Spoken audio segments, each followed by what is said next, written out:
આપ જોઈ રહ્યા છો સ્પાર્ક ટુડે ન્યૂઝ। ડીજે માલિકને ₹42,000થી વધુનો દંડ થશે। આણંદ શહેરમાં ડીજેનો 70 ડેસિબલથી વધુ અવાજ હશે તો વાહન સાથે જપ્ત કરાશે। અનુસંધાને જ આણંદ સર્કિટ હાઉસ ખાતે જિલ્લા કલેક્ટર પ્રવીણ ચૌધરીની અધ્યક્ષતામાં ડીજેના માલિક, સંચાલક, ઓપરેટર તેમજ પાર્ટી પ્લોટના માલિક વચ્ચે એક બેઠક યોજાઈ છે, જેમાં કલેક્ટરે 70 ડેસિબલથી વધુથી અવાજમાં ડીજે વાગશે તો જપ્ત કરી અને કાર્યવાહી કરવામાં આવશે તેવો કલેક્ટરને આદેશ કર્યો છે। આ બેઠકમાં જિલ્લા કલેક્ટર પ્રવીણ ચૌધરીએ પાર્ટી પ્લોટના માલિકો અને ડીજે માલિકોને આણંદમાં ધ્વનિ પ્રદૂષણ ના થાય તે માટે તકેદારી રાખવા તાકીદ પણ કરી છે। તેમણે હાલમાં એસએસસી તથા એચએસસીની બોર્ડની પરીક્ષાઓ ચાલી રહી હોય ત્યારે પરીક્ષા દરમિયાન વિદ્યાર્થીઓને વાંચનમાં ખલેલ ન પહોંચે તે માટે દિવસ અને રાત્રિના સમય દરમિયાન ડીજેના વધારે પડતા અવાજ ન કરવા ભારપૂર્વક જણાવ્યું છે। વધારે પડતા અવાજને કારણે વૃદ્ધો, બાળકો સહિત લોકોના સ્વાસ્થ્ય ઉપર વિપરીત અસર પડતી રહી ત્યારે કોલેજો તથા હોસ્પિટલ નજીક મોટેથી વાગતા ડીજેના કારણે દર્દીઓના સ્વાસ્થ્ય અને શાળાના શિક્ષક કાર્યો ઉપર અસર થઈ રહી છે ત્યારે એક મહત્વનો નિર્ણય સામે આવ્યો છે। આપણે સૌ જાણીએ છીએ કે અત્યારે હાયર સેકન્ડરી, સિનિયર સેકન્ડરીની પરીક્ષાઓ પણ ચાલી રહી છે અને દર વર્ષે લગ્નના સિઝનમાં કલેક્ટર કચેરીનો જે અનુભવ છે, મારા ઈમેલ આઈડી પર અને મારા ફોન પર ડેલીની દૈનિક લગભગ 5 થી 10 ફરિયાદો દર વર્ષે લગ્નના સિઝનમાં આવતી હોય છે।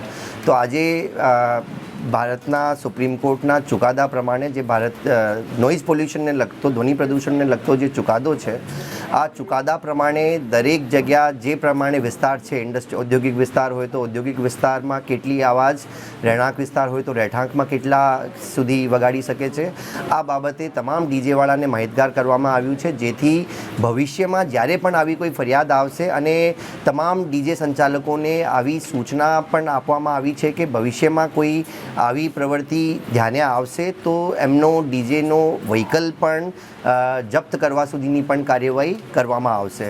તો તમામ આણંદ જિલ્લાના સમગ્ર ડીજે સંચાલકોને આ મિટિંગમાં બોલાવવામાં આવ્યું હતું। ગુજરાત પોલ્યુશન કંટ્રોલ બોર્ડના અધિકારીશ્રી પણ આમાં માહિતગાર કર્યું, પોલીસ તરફથી પણ એમને ચોક્કસ માહિતી આપવામાં આવી છે તમામ સંચાલકોને અને એમના પ્રશ્નોનો પણ જવાબ આપવામાં આવ્યું છે। પરંતુ આ હવે બહુ અગત્યની બાબત છે કે આપણે સૌ જાણીએ છીએ ધ્વનિ પ્રદૂષણથી બીજી પ્રકારની મેડિકલ ઇશ્યુઝ, બેરાસના ઇશ્યુઝ અને જે ડીજે સંચાલકો છે, જાતે જે ઓપરેટર્સ છે, એમના પણ બેરાસની સમસ્યા એમના માટે પણ ઉદ્ભવી શકે છે। તો આના માટે તમામ ડીજે સંચાલકોને નામદાર સુપ્રીમ કોર્ટના ચુકાદા પ્રમાણે જે પરમિસિબલ ડેસિબલ છે, આ ડેસિબલ સુધી જ ડીજે વગાડે, આ માટે તમામને સમજૂત કરવાનો પ્રયત્ન આજે જિલ્લા વહીવટીતંત્ર તરફથી કરવામાં આવ્યું છે। 45,000 દંડ પણ તાત્કાલિક થઈ શકે છે અને વ્હીકલ જપ્તી પણ આમાં શક્ય છે। તો તમામને આ બાબતે પણ માહિતગાર કરવામાં આવ્યું છે। સર, ડીજે પર લેઝર લાઇટો પણ લગાવવામાં આવે છે, એના લીધે સીસીટીવી કેમેરા અને આંખના બધા ઇસ્યુ થાય છે,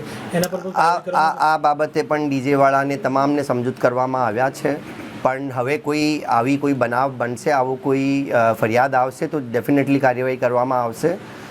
ડીજે ઉપર જે એક્સ્ટ્રા લાઇટિંગનો છે, એલઈડી લાઇટિંગનો, આ બાબતે પણ ડીજેવાળાને સૂચના આપવામાં આવી છે। એક તમામ સૂચનાઓનો પત્ર પણ આપને પણ અત્યારે શેર કરી દેવામાં આવશે।